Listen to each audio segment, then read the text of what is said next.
Hello guys, Geetha ഗോവിന്ദത്തിൻ്റെ പുതിയ episode റിവ്യൂയിലേക്ക് സ്വാഗതം. അങ്ങനെ ഗീതവും ഗോവിന്ദും അന്നൊരു രാത്രി ആ മുറിയിൽ ഒരുമിച്ച് പങ്കിടുവാണ് കേട്ടോ. അത് കഴിയുമ്പോഴത്തേക്കും ഗീതു പറയുന്നുണ്ട് വിശക്കൊന്ന് കണ്ണേട്ടാന്ന് പറയുമ്പോഴത്തേക്കും ഗോവിന്ദ് ചോദിക്കുന്നുണ്ട്, നിങ്ങൾക്ക് ഈ വിശപ്പിൻ്റെ കാര്യം മാത്രമേ ഉള്ളൂ പറയാൻ, എൻ്റെ മനസ്സിലിപ്പം നീ മാത്രമേ ഉള്ളൂ, ഒരു വിശപ്പ് ഞാൻ അറിയുന്നില്ല എന്നൊക്കെ ഗോവിന്ദ് പറയുവാണ് കേട്ടോ. അത് കഴിയുമ്പോൾ പറയുന്നുണ്ട്, രാധികാമ്മയെപ്പറ്റി ഞാൻ ഇന്നലെ കേട്ട കാര്യം, അനാർക്കലിയെപ്പറ്റി രാധികാമ്മ പറഞ്ഞ കാര്യം, അതൊരു ദുസ്വപ്നമായിരുന്നെങ്കിൽ ഞാൻ ആഗ്രഹിച്ചു പോവുക എന്നൊക്കെ ഗോവിന്ദ് ആകെ വിഷമിച്ച് ഗീതുവിനോട് പറയുവാണ് കേട്ടോ. ആ സമയത്ത് ഗീതു പറയുന്നുണ്ട്, അനാർക്കലി അവരാന്ന് തോന്നുന്നു അന്ന് എന്നെ വിളിച്ചത് ഗോവിന്ദേട്ടൻ്റെ ഫോണിലോട്ടേ, അവർക്ക് എന്നെ അറിയാം, ഭദ്രൻ്റെ മോളല്ലേ എന്നൊക്കെ ചോദിച്ചായിരുന്നു. ഞാൻ എന്നെ വിളിച്ച കാര്യം ഗോവിന്ദേട്ടനോട് പറയാൻ പറഞ്ഞില്ല, പക്ഷേ ഭദ്രനോടും മറക്കാതെ രാധികാമ്മയോടും പറയണം എന്നുള്ള രീതിയിലാണ് സംസാരിച്ചതെന്നൊക്കെ പറയുവാണ്. അത് കഴിയുമ്പോഴത്തേക്കും ഗീതു ചോദിക്കുന്നുണ്ട്, അതാരാ കണ്ണേട്ടാന്ന് ചോദിക്കുമ്പോഴത്തേക്കും നമ്മുടെ ഗോവിന്ദ് പറയുന്നുണ്ട്, അതൊന്നും നീ അറിയണ്ട, അതൊക്കെ ഞാൻ മറക്കാൻ ആഗ്രഹിക്കുന്ന കാര്യങ്ങളാണ്, എത്ര സന്തോഷമുള്ള മറ്റു കാര്യങ്ങളും നമുക്കിവിടെ പരസ്പരം പങ്കിടാനുണ്ടെന്നും പറഞ്ഞ് അവരതിലെ കൂടെ ഓടിക്കളിക്കുകയും സ്നേഹിക്കുകയും കെട്ടിപ്പിടിക്കുകയും ഒക്കെയാണ് കേട്ടോ.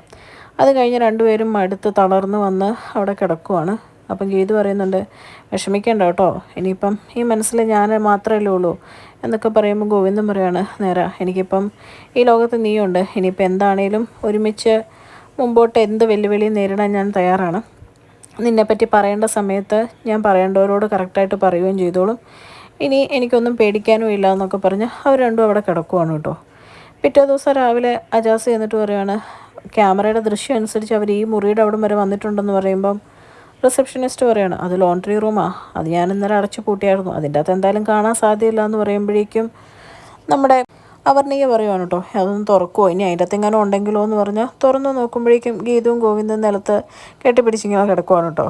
ഇത് കാണുമ്പോഴത്തേക്കും അവർ രണ്ടും അന്തം വിട്ടു പോവാണ്. ഗീതവും ഗോവിന്ദും ആകെ ചമ്മി നാറി പയ്യെ എഴുന്നേക്കുവാണ് കേട്ടോ. എന്നിട്ട് പറയാണ്, അല്ല ഇന്നലെ മുറി പെട്ടുപോയി എന്ന് പറയുമ്പോഴേക്കും നമ്മുടെ അജാസ് പറയാണ്, നിങ്ങളുടെ മാനേജറിന് ഒരു ഉത്തരവാദിത്വം ഇല്ലേ, ഈ മുറിയിലാണോ പൂട്ടിയിടുന്നത്, അതോ ഇവിടുത്തെ ഏറ്റവും വൃത്തികെട്ട മുറിയിൽ നിന്നൊക്കെ ചോദിക്കുമ്പോഴേക്കും ഗോവിന്ദ് പെട്ടെന്ന് പറയാണ് കേട്ടോ, ഇത് വൃത്തികെട്ട മുറിയൊന്നുമല്ല അജാസ്, ഇവിടുത്തെ ഈ ലോകത്തിൽ തന്നെ ഒരു സ്വർഗ്ഗം ഉണ്ടെങ്കിൽ അത് ഇതാണെന്നൊക്കെ പറയുവാണ് കേട്ടോ. ഇതൊക്കെ കേൾക്കുന്ന അവർണികയ്ക്ക് ചെറുതായിട്ട് നാണം വരുന്നുണ്ട്. അജാസും ഇങ്ങനെ നാണം കുടുങ്ങി ഇങ്ങനെ നിൽക്കുന്നുണ്ട് കേട്ടോ. എന്നിട്ട് ഗീതുവിനൊരു നോട്ടമൊക്കെ നോക്കുന്നുണ്ട്.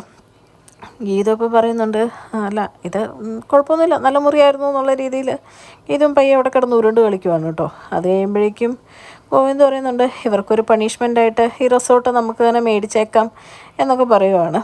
അത് കഴിയുമ്പോഴത്തേക്കും നമ്മുടെ അജാസ് പറയുന്നുണ്ട്, മേടിച്ച് കഴിയുമ്പം ഈ മുറി മാത്രം നമുക്ക് പൊളിച്ച് കളഞ്ഞേക്കാം അല്ലേ സാർ എന്നിങ്ങനെ പറയുമ്പോഴേക്കും അവർണിക എവിടെ നിന്ന് പറയുകയാണ്, പൊളിക്കണോ സ്മാരകമാക്കണോ എന്നൊക്കെ നമുക്ക് നോക്കാം എന്നുള്ള രീതിയിൽ കളിയാക്കി പറയുവാണ് കേട്ടോ. ഇതൊക്കെ കേൾക്കുമ്പോൾ ഗീതുവിനും ഗോവിന്ദനും ആകെ നാണം വരുന്നുണ്ട്. കഴിഞ്ഞ് രണ്ടുപേരും പയ്യെ പുറത്തോട്ട് ഇറങ്ങുവാണ്. അജാസും അവിടെ ഉള്ളവരും റിസപ്ഷനിലെ വർക്കറും ഒക്കെ കൂടെ ഉണ്ട് കേട്ടോ. വെള്ളം ഇറങ്ങി കഴിഞ്ഞ് ഗീതു അവരെല്ലാം അങ്ങോട്ട് നിൽക്കുന്ന സമയത്ത് പെട്ടെന്ന് ഗോവിന്ദനെ കെട്ടിപ്പിടിച്ചിട്ടുള്ളവരാണ്, റിസോർട്ട് മേടിക്കുവാണെങ്കിൽ നമ്മുടെ ഹണിമൂണും ഇവിടെ തന്നെ മതി എന്നുള്ള രീതിയിൽ. അത് കഴിയുമ്പോഴത്തേക്കും അത് കേട്ട് അജാസും അവർണികയും പെട്ടെന്ന് ഗീതുവിനെ നോക്കുമ്പോഴേക്കും ഗീതു പറയാണ്, ഇച്ചിരി ആവേശം കൂടിപ്പോയി എന്ന് പറയുമ്പോഴത്തേക്കും അവരവിടുന്ന് പയ്യെ പോവുകയാണ് കേട്ടോ. നടക്കട്ടെ, നിങ്ങളുടെ കാര്യങ്ങൾ നടക്കട്ടെ എന്നുള്ള രീതിയിൽ. അത് കഴിയുമ്പോഴേക്കും ഗീതു ചെറുതായിട്ട് അസ്വസ്ഥനായിട്ട് നിൽക്കുന്ന ഗോവിന്ദനോട് പറയാണ്, ഇനി വേറെ ഒന്നും മനസ്സിൽ വെക്കണ്ട, എന്നെക്കുറിച്ച് മാത്രം ചിന്തിച്ചാൽ മതിയെന്നും പറഞ്ഞ് അവരുണ്ട് അവിടെ റൊമാൻറ്റിക്കായിട്ട് നിൽക്കുവാണ് കേട്ടോ. അതേ സമയത്ത് നമ്മുടെ രാധികാമ്മ നൂറെ പിടിച്ച് തിരിച്ച് വീട്ടിലോട്ട് പോകാൻ വേണ്ടിയിട്ട് വരുണോട് പെട്ടെന്ന് ഓടിക്ക് എന്നൊക്കെ പറയുവാണ് കേട്ടോ. അപ്പോൾ വരുൺ പറയുന്നുണ്ട്, അമ്മ ഒറ്റൊരാൾ കാരണം അപ്രിയയ്ക്ക് വേണ്ടി വേറെ വണ്ടി വിടേണ്ട വന്നേ, അവളെ കൂടെ കൂട്ടിക്കൊണ്ട് വരായിരുന്നു എന്നൊക്കെ പറഞ്ഞിട്ട് പറയുകയാണ്, നീ ഒന്ന് വിളിച്ച് നോക്ക്, പ്രിയയ്ക്ക് വണ്ടി വന്നോ എന്നൊന്ന് വിളിച്ച് നോക്ക് രേഖയെന്ന് പറയുവാണ് കേട്ടോ. ആ സമയത്ത് രേഖ പ്രിയനെ വിളിച്ച് നോക്കുവാണ്. അപ്പം പ്രിയ ഫോൺ എടുത്തിട്ട് പറയുന്നുണ്ട്, വിനോദിൻ്റെ കൂട്ടുകാരൻ വണ്ടിയും കൊണ്ട് വരാമെന്നാണ് പറഞ്ഞേ, ഇതുവരെ വന്നില്ല ചേച്ചി, അതുകൊണ്ട് ഞങ്ങളൊരു ടാക്സി പിടിച്ചാൽ വന്നുകൊണ്ടിരിക്കുന്നതെന്ന് പറയുവാണ് കേട്ടോ. ഇത് കേൾക്കുമ്പോൾ രേഖ പറയുന്നുണ്ട്, ഓക്കെ ശരി മോളെ, നീ പെട്ടെന്ന് വീട്ടിൽ വരാൻ നോക്ക് എന്നൊക്കെ പറയുവാണ്. അതേ സമയത്ത് നമ്മുടെ വരുണിനോട് പറയുന്നുണ്ട്, അവർക്ക് വണ്ടി കിട്ടിയില്ല, ഒരു ടാക്സി പിടിച്ചാൽ വരുന്നതെന്ന് പറഞ്ഞതെന്നൊക്കെ പറയുമ്പോഴത്തേക്കും നമ്മുടെ വരുൺ പറയുന്നുണ്ട്, ഓക്കെ അവൾ വന്നാൽ മതി എന്ന് പറയുമ്പോഴത്തേക്കും രാധികാമ്മ പറയുന്നുണ്ട്, ഇപ്പം നിനക്ക് സമാധാനമല്ലോ, അവൾ എന്തായാലും വീട്ടിലോട്ട് തന്നെ എത്തുമെന്ന് മനസ്സിലായി, ഇനി പെട്ടെന്ന് വണ്ടി വിടാൻ നോക്ക് എന്ന് പറയുവാണ്. അങ്ങനെ ഇരിക്കുന്ന സമയത്ത് നമ്മുടെ അനാർക്കലി രാധികാമ്മേനെ വിളിക്കുവാണ് കേട്ടോ. ഫോൺ എടുത്ത് രാധികാമ്മ ഇവരുള്ളതുകൊണ്ട് ഒന്നും മിണ്ടാൻ പറ്റാണ്ട് പറയുന്ന മാത്രം കേട്ടുകൊണ്ടിരിക്കുവാണ്. അപ്പോൾ അനാർക്കലി പറയുന്നുണ്ട്, നീ പറഞ്ഞ 10 കോടിയും കൊണ്ടേ വരാവുള്ളൂ എന്ന് പറയുമ്പോഴേക്കും അനാർക്കലിയോടൊന്നും മിണ്ടാൻ പറ്റാണ്ട് ഇങ്ങനെ ഇരിക്കുവാണ്. എന്നിട്ട് ഫോൺ കട്ട് ചെയ്ത് കഴിയുമ്പോഴത്തേക്കും വരുൺ ചോദിക്കുന്നുണ്ട്, അമ്മേനെ ആരാ വിളിച്ചതെന്ന് ചോദിക്കുമ്പോഴേക്കും നമ്മുടെ രാധിക പറയുന്നുണ്ട്, നിനക്കെല്ലാം അറിയണോ എന്ന് ചോദിച്ച് ഇങ്ങനെ ദേഷ്യപ്പെടുന്ന കാണുമ്പോൾ ഇവരെല്ലാം സംശയത്തോടെ ഇങ്ങനെ നോക്കുവാണ് കേട്ടോ. എന്നെ ഒരാൾ ഒരു സഹായം ചോദിച്ച് വിളിച്ചതാണ്, എനിക്ക് അവിടെ അത്യാവശ്യമായിട്ട് ചെല്ലണം എന്ന് പറയുവാണ്. അപ്പോഴത്തേക്കും നമ്മുടെ കാഞ്ചന പറയുന്നുണ്ട്, ഈ മാമി എല്ലാം സസ്പെൻസാக വെച്ചിരിക്കുക, എന്താ സഹായമായിരിക്കും എന്നൊക്കെ പറഞ്ഞ് ഇങ്ങനെ ഇരിക്കുവാണ് കേട്ടോ. അത് കഴിയുമ്പോഴത്തേക്കും വരുണിനോട് ദേഷ്യപ്പെട്ട് രാധിക പറയുന്നുണ്ട്, നിനക്ക് ഇച്ചിരി സ്പീഡിൽ പോകാൻ പറ്റുമോ എന്നൊക്കെ ചോദിച്ച് ദേഷ്യപ്പെട്ടിരിക്കുവാണ് കേട്ടോ.